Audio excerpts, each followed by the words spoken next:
Hello everyone, welcome to my channel Jeet classes में आपका स्वागत है। यहाँ पर मैं 4 मार्क्स वाले जो हिंदी का 9th का पेपर होना है उसको मैं आपको शेयर कर रही हूँ। और यहाँ पर आपको 4 मार्क्स, 3 मार्क्स, 2 मार्क्स का अलग अलग वीडियो मिलेगा, ठीक है। और हर सब्जेक्ट का मिलेंगे, इसलिए आप हमारे चैनल के साथ जुड़ जाएं, लाइक कर दें और प्रेजेंटी जरूर लगाएं। न्यू है तो सब्सक्राइब कर लें ताकि हर वीडियो आपके पास पहुंचे।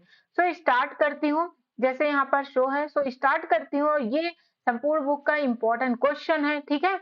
अब चलते हैं 4 मार्क्स का, ठीक है। आपको सभी वीडियो यहाँ पर मिल रहा है, 2 मार्क्स, 3 मार्क्स, 4 मार्क्स का। हर वीडियो को जरूर देखें, एक बार चैनल को विजिट करें। गद्यांश के संदर्भ में प्रसंग रहित व्याख्या, ये सब 4 मार्क्स के हैं।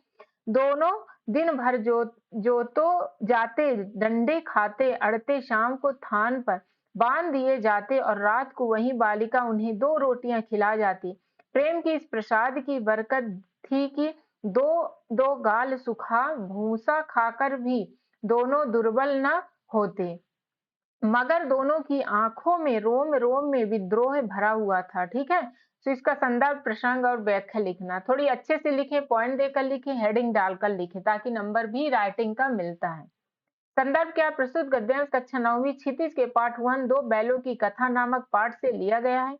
इसमें क्या है, ठीक है। इसमें क्या है, इसको देखते हुए पढ़ो। लेखक क्या है, मुंशी प्रसाद जी हैं। प्रसंग में क्या है कि प्रेमचंद द्वारा रचित दो बैलों की कथा। कुछ ऐसे है कि चैप्टर के नाम जरूर याद कर लेना। प्रेमचंद द्वारा रचित दो बैलों की कथा से उद्भव रस गद्यांश में बैलों द्वारा दिन भर कार्य के बदले उनके दिए जाने वाले सूखा भूसा और बालिका द्वारा क्या है, 2 रोटियां खिलाना अति मार्मिक प्रसंग प्रस्तुत किया है। व्याख्या क्या है, इस कथन के माध्यम से लेखक ने प्रेम भावना को पश्चात क्या खाने को रूखा सूखा मिलता था, बैलों पर हो रहे अत्याचार को देख उसके घर की छोटी लड़की का हृदय द्रवित हो गया, मतलब दया हो गया। वह नित्य बैलों को सबसे छुपाकर 2 रोटियां खिलाती थी। यद्यपि इससे हीरा मोती की भूख शांत नहीं होती थी, तथापि लड़की के प्रेम और त्याग की भावना से उनके एक उत्साह शक्ति का संचार होता था, जिससे वे स्वयं स्वस्थ प्रसन्न रहते हुए थे, ठीक है। इसके बावजूद भी दोनों की आंखों में विद्रोह भरा हुआ था। तो ये है।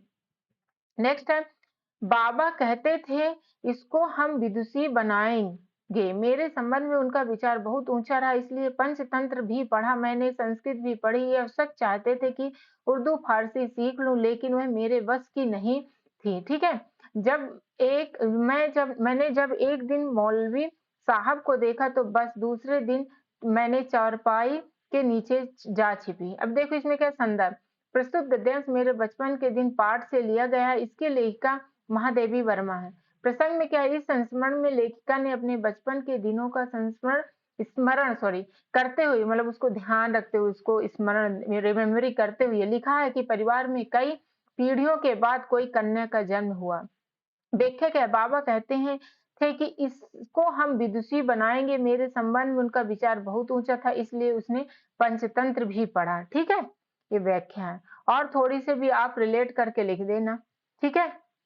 अपने विद्यालय प्रचार महोदय का स्थानांतरण प्रमाण पत्र हेतु प्रार्थना पत्र लिखो। कभी भी कोई भी लेटर आएगा, ये तो फिक्स है। अगर उसमें एड्रेस दिया तो वो भी लिख देना, एड्रेस वाला है तो, ठीक है।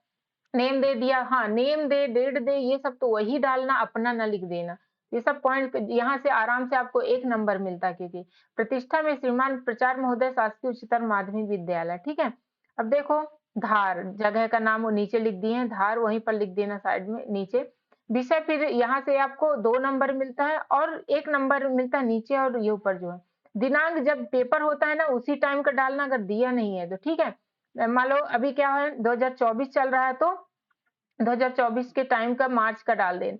आपका आज्ञाकारी नाम दिया है तो वो लिखना, नहीं अपना नाम लिख देना या कोई भी नाम लिख देना। दिया है तो वही लिखना, नहीं नंबर कट जाएगा 1 नंबर।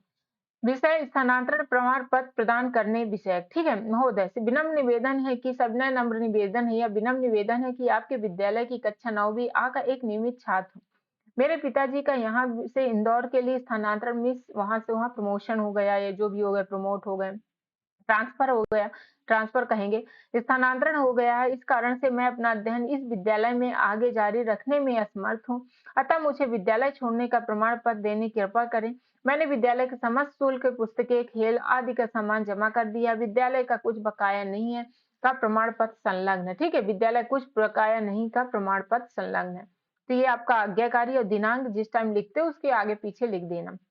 जैसे 4 अक्टूबर 2021-24 ये मत लिखना, ठीक है? कभी भी ना लिखना, 2024 का ही लिखना, ठीक है? ये पेन पता नहीं क्यों नहीं चल रहा है, 2024 का ही लिखना, ओके? तो 2024 का है। अगर दिया जो डेट वो नहीं 2024 यहाँ पर डालना, ये नहीं, ऐसे लगेगा रट के आए हो वहीं कॉपी छाप दी। वार्षिक परीक्षा की तैयारी के संबंध में अपने पिताजी का पत्र लिखें।